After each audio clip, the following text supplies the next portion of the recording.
ملت عشق، الیف شافاک، ترجمه ارسلان فصیحی، راوی راشین نیکزاد.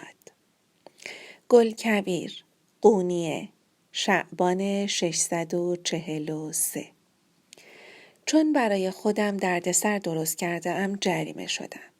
رئیس خونسا دیگر اجازه نمیدهد جایی بروم، اما ناراحت نیستم. راستش خیلی وقت است نه از چیزی خوشحال میشوم و نه چیزی ناراحتم میکند. انگار اینجور حسها را فراموش کردم. روزها آهسته از پی هم میگذرند. چهره‌ای که هر روز صبح در آینه میبینم به نسبت روز قبلش کمی پژمرده تر و افسرده تر است. نه موهایم را شانه می کنم، نه بزک دوزک می کنم، نه لبهایم را نیشگون می گیرم که گل بیاندازد. دخترهای دیگر از سر و ریختم ناراضی‌اند. میگویند مشتریها را فراری می دهم. شاید حق داشته باشند، اما من که نمیخواهم کسی مشتریم شود. خسته شدم از بس سعی کردم به نظر مردها تو دلبرو باشم. کاش به نظر هیچ کس تو دلبرو نباشم. کاش گوشه‌ای ساکت بیفتم و بپوسم. من توی این افکار عوالم بودم تا پریشب که گفتند یکی از مشتریها اصرار دارد ببیندت. راستش خیلی تعجب کردم. وقتی رفتم و نگاه کردم ترس جای تعجب را گرفت. نگو مشتری کسی نبوده جز بیبرس. من در پیش و او در پس به یکی از اتاقهای تنگ و ترش طبقه بالا رفتیم. همین که تنها شدیم نتوانستم جلوی خودم را بگیرم. پرسیدم مگر تو الان گزمه نیستی؟ مگر وظیفه‌ات نیست مواظب نظم و نظام و اخلاق جامعه باشی؟ اینجا چه کار داری؟ بیبرس با حالتی کنایه‌آمیز گفت ببین کی این حرفها را میزند؟ خب زنی مثل تو آن روز توی مسجد چه کاری داشت؟ کار تو عجیب نیست و آمدن من به اینجا عجیب است؟ گفتم آن روز را یادم نینداز. به خاطر تو کم مانده بود تکه تکم کنند. همه را تحریک کردی تا مرا بکشند. راستی مگر تو را از این خانه بیرون نینداخته بودند؟ دوباره اینجا چه غلطی میکنی؟ بعد اضافه کردم اگر شمس به دادم نرسیده بود حتما کشته بودندم. زندگیم را مدیونشم. خدا از او راضی باشد. مرا نگاه کن. جلوی من اسم این یارو را نبر. مردک کافر بی همه چیز. میدانستم نباید با آدم قلچماقی مثل بیبرس دهن به دهن شوم، اما انگار باید حرفم را میزدم. من ضامن شمس تبریزی میشوم. آنطور که فکر میکنی آدم بدی نیست. چند بار برای دیدنم آمده.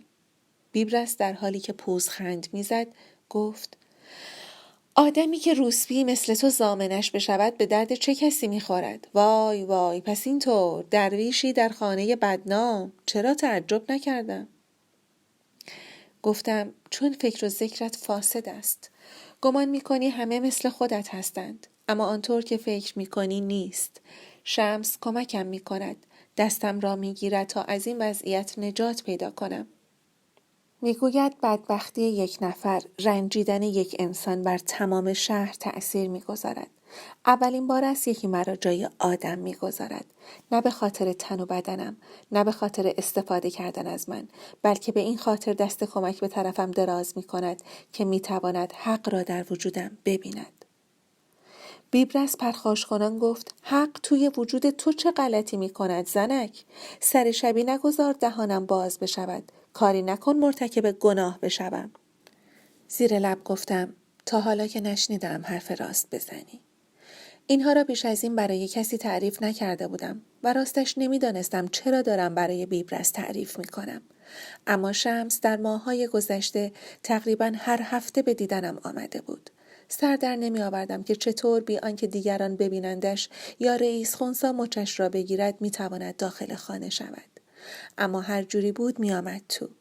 اگر تعریف کنم حتما میگویید جادو جنبل بوده، اما من میدانستم همچو چیزهایی نبوده. شمس استعدادهای خدادادی فوق انسانی داشت. آن طرف در و دیوار را میتوانست ببیند. هر وقت میخواست خودش را نامرئی میکرد. به من میگفت هرگاه آماده شدی پشت سرت را هم نگاه نکن. از این خانه برو. در زندگیم فقط مادرم و شمس به من نشان داده بودند آدم میتواند به آدمی دیگر بدون چشم داشت، بدون عوض کمک کند. فقط برای همین هم که شده سپاسگزارش بودم. نصیحتم کرده بود به هر قیمتی شده بدبینی را رها کنم. بدبین نباش گلکبیر. اگر میخواهی خودت را وقف تصوف کنی، اگر در این خواستت صادق هستی، بدان که در مسلک ما بدبینی جایی ندارد. حس نکن بیچاره‌ای. در میان صفات حق نه عجز هست نه بدبینی. وقتی روحیم خراب می شد و می گفتم سرنوشتم این بوده کاری از دستم بر نمی آید، یکی از قواعد 40گانه را یادآوری می کرد. قاعده 28: گذشته مهی است که روی ذهنمان را پوشانده. آینده نیز پس پرده خیال است. نه آینده من مشخص است، نه گذشته من را می توانیم عوض کنیم. صوفی همیشه حقیقت زمان حال را در می یابد. اینها را که تعریف می کردم، بیبرس همه ی حرکات و حالتهایم را با دقت زیر نظر داشت. چشم راستش، چشم تنبلش به جایی پشت سرم دوخته شده بود.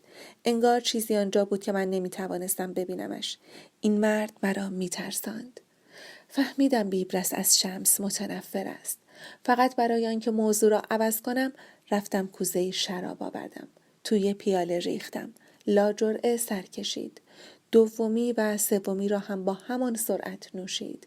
بعد از پیاله 4 بود که زبانش باز شد. در حالی که کلمه ها مثل سقز در دهانش کش می آمد پرسید: بگو ببینم هنر تو چیست؟ میگویند توی این خانه هر سرمایه هنری دارد. اینطور میگویند. تو چی؟ رقاصی بلدی؟ یا اینکه هنرت را آنجا توی رخت خواب نشان میدهی؟ گفتم من هنری ندارم. اگر میخواهی تفریح کنی بگو کس دیگری پیشت بیاید. از من چیزی به تو نمیماسد. حتی به دروغ گفتم انگار نوعی بیماری واگیر هم گرفتم. اگر رئیس خنثی میشنید همچو اراجیفی به یکی از مشتری ها گفتم پدرم را در میآورد. اما در آن لحظه اهمیتی به این چیزها نمیدادم. برای اینکه بیبرس دست از سرم بردارد و برود این دروغ را پراندم. اما نرفت. هرچه میگفتم شانه تکان میداد. حتی گفت برایش مهم نیست. بعد یک دفعه کیسه چرمی از بغلش درآورد. در کیسه را باز کرد. علفی قهوه‌ای رنگ از کیسه به کف دستش ریخت. دستش را بلند کرد و همه آن علف را توی دهانش انداخت و شروع کرد با لذت جویدن. پرسید: تو هم میخواهی؟ سرم را تکان دادم و گفتم نه نمیخواهم. میدانستم چیزی که میجود چیست. این را هم میدانستم کسانی که به این علف معتاد شوند پس از مدتی به چه حال و روزی میافتند. بیبرس نگاه عاقلاً در سفیهی به من انداخت و گفت: چی شده عزیز؟ میبینم خیلی هم با ادبی. نمیدانی چه چیزی را از دست داده ای؟ آدم را به آسمان ها میبرد. به پشت روی تشک ولو شد. مدتی با نگاه ثابت تارنکبوت‌های روی سقف را تماشا کرد. بعد یک دفعه با صدای آرام شروع کرد به تعریف کردن وقایع وحشتناک. چیزهایی که در میدانهای جنگ دیده بود. با صدای خفه گفت: چنگیزخان مرده. 7 کفن پوسانده. اما شبح چنگیزخان هنوز همراه قشون مغول است. تعریف کرد قشون مغول که شبح چنگیزخان به قلیانش آورده چطور به کاروانها حمله می کند. دهات را غارت می کند، شهرها را به آتش می کشد و همه را از زن و مرد تا بچه و پیر از دم تیغ می گذراند. گفت: اما اگر مغول هم نباشد چیز دیگری به جایش می آید، چون هر جا آدمی زاد هست جنگ هم هست. بعد پرسید: شبهای سرد زمستان توی میدان جنگ که صدها نفر حالا یا زخمی یا مرده روی زمین دراز کشیدند، بعضی ها روح از بدنشان پرواز می کند و بعضی در گوشه‌ای در حال جان کندنند، نرمی و لطافت عجیبی همه جا را می گیرد. آرامشی حاکم می شود که اصلا فکرش را نمی توانی بکنی. این را می دانستی؟ لرزیدم. از کجا می دانستم؟ نتوانستم جواب بدهم. بیبرس حرفش را ادامه داد. هر وقت جایی مصیبت بزرگی اتفاق بیفتد و همان موقع آدمهای زیادی هم جان بدهند، پشت سرش سکوت عمیقی برقرار می شود. آن سکوت در اصل کاملترین صدای دنیاست. به نظر می آمد از حرفهایش بیشتر از شراب مست شده. فقط توانستم بگویم: چقدر غمناک. بیبرس خندید و گفت: غمناک؟ هیچ چیز غمناکی نیست عزیز. این دنیا همین است. میخورد. ماهی بزرگ ماهی کوچک را، ظالم مظلوم را میخورد. برای زنده ماندن فقط یک راه هست: جنگیدن. پس چه کار باید کرد؟ نباید ماهی کوچک بود. زنهایی مثل تو هم فقط یک راه دارند. باید نشانده مردی قوی باشند. آن وقت مرد از آنها مراقبت می کند. خودم را به نفهمیدن زدم. هیچ نگفتم. نه مثبت نه منفی. حرف دیگری نمانده بود. دستم را گرفت. روی زمینم انداخت. خشن و گرسنه بود. بنگ و باد دیوانه‌اش کرده بود. چشمهایش کاسه خون بود. خرخر می کرد. نفسش بوی بنگ و عرق می داد. کارش که تمام شد یکوری افتاد و فرمود برو چیزی تنت کن. بلند شدم. همانطور که با عجله داشتم گوشه‌ای لباس تنم می کردم کمی دیگر از آن علف به دهانش انداخت و گرم تماشای من شد. بعد گفت تصمیمم را گرفتم. از این به بعد به مردهای دیگر خدمت نمی کنی. می خواهم نشانده‌ام باشی.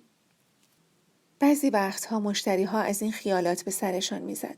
بلد بودم اینطور مسئله های حساس را با دوز و کلک حل کنم. بگویم تو فوق‌العاده‌ای، همان مردی هستی که من دلم می‌خواهد، اما باید به من برسی. لباس و کفش برایم بخری، پول خرجم کنی. به خصوص باید رئیس خنثی را راضی کنی و دلش را به دست بیاوری. و اینطوری از خرج و مخارج بترسانمش و از سر بازش کنم. اما دیگر نمی‌خواستم دروغ بگویم. نمی‌خواستم کسی را گول بزنم. از این بازی‌ها خسته شده بودم. گفتم نمی‌شود. نمی‌توانم نشانده‌ات باشم. راستش می‌خواهم به این کار ادامه ندهم. می‌خواهم از این خانه بروم. می‌خواهم زندگیم را وقف عبادت کنم. بیبرس قهقهه وحشتناکی زد. انگار در عمرش حرفی خنده‌دارتر از این نشنیده بود. آنقدر خندید که اشک از چشمهایش سرازیر شد. سرانجام وقتی توانست حرف بزند گفت می‌خواهد خودش را وقف عبادت کند. به حق چیزهای ندیده و نشنیده. کجا می‌روی عزیز؟ یک کم دیگر می‌نشستی؟ می‌دانستم نباید با بیبرس دهن به دهن بگذارم. اما دست خودم نبود. گفتم فکر می‌کنی داری تحقیرم می‌کنی؟ اما من و تو خیلی هم با یکدیگر فرق نداریم. هر دو از گذشته‌مان، از اشتباهاتی که مرتکب شده ایم پشیمانیم. اما تو خدا عمویت را نگه دارد. صاحب منصب شده ای. من اما کسی را ندارم پشتیبانم باشد. برای همین اینجایم. حالت صورت بیبرس کلاً عوض شد. چهرهش خشن شد. چشمهایش که تا آن لحظه بی‌اعتنا نگاهم می‌کرد پر از خشم شد. یک دفعه پرید و موهایم را گرفت. گفت چه میگویی تو؟ میبینم باهات خوب رفتار کردم. خودت را لوس کرده ای. زنک خراب. تو کی هستی که خودت را با من مقایسه میکنی؟ میخواستم حرفی بزنم و جوابش را بدهم. اما با ضربه‌ای که یک دفعه زد صدایم نفسم برید. هنوز درست ملتفت درد مشتی که به صورتم زده بود نشده بودم که یک دفعه محکم به طرف دیوار هلم داد. بر اثر ضربه گیج شده بودم اما جیک نزدم. ضربه ها را تحمل کردم. هرچه باشد اولین بارم نبود. قبلا هم از دست مشتری کتک خورده بودم و کشیده بودم ظلم و تحقیر و تجاوز و بیبرس لگدهای یکی از یکی محکمتر به پک و پهلو و دلم زد. روی زمین دراز به دراز افتاده بودم. درست همان لحظه همانجا چیز غریبی اتفاق افتاد. تعریف کردنش سخت است. انگار روح از بدنم جدا شد. می گفتند اما باور نمی کردم. نگو روح مثل بادبادک بوده. بادبادکی دنباله دار، رنگارنگ، ظریف و نازنین. سبک شد و به طرف آسمان رفت. آزادی چه چیز خوبی بوده. چه سبک، چه لطیف و بیکران. محبوس نبودن در مکانی و نشانی و بدنی چه لطفی داشته. در آسمان شنا می کردم. اگر می خواستم به شمال و اگر می خواستم به جنوب می رفتم. به خلأی سرشار از آرامش پرتاب شده بودم. نه نیازی به مقاومت بود، نه سببی برای تأسف. همانطور شناور بودم. حتی احتیاج نبود تلاش بکنم. ابدیت را به درون کشیده بودم. به ابدیت بدل شده بودم. بادبادک از پنجره بیرون رفت و اوج گرفت. از فراز مزرعه های ماش گذشتم. ترانه‌ای را که دخترهای روستایی زمزمه می کردند شنیدم. شب که شد به کرمهای شبتاب لبخند زدم. به سرعت داشتم به جایی می افتادم. اما نه به سوی پایین، به سوی بالا، طوری که انگار به طرف آسمان بی انتها کشیده می شدم. مرگ اگر این است، چیز ترسناکی نیست. درد، رنج و نگرانی و تشویش همه از دوشم برداشته شده بود. در محل تلاقی تقاطع سحرآمیزی بودم که عرض و عرش هماغوش می شدند. هیچ چیز نمی توانست بترساندم و ناگهان متوجه واقعیتی شدم. من زمانی اینقدر طولانی چون از رئیس خنثی یا از آن کله شغال بی‌رحم می ترسیدم خانه بدنام را ترک نکرده بودم. می ترسیدم اگر فرار کنم گیرم بیاورند، به قصد کشت بزنند و بکشندم. برای همین سالها مثل برده برایشان کار کرده بودم.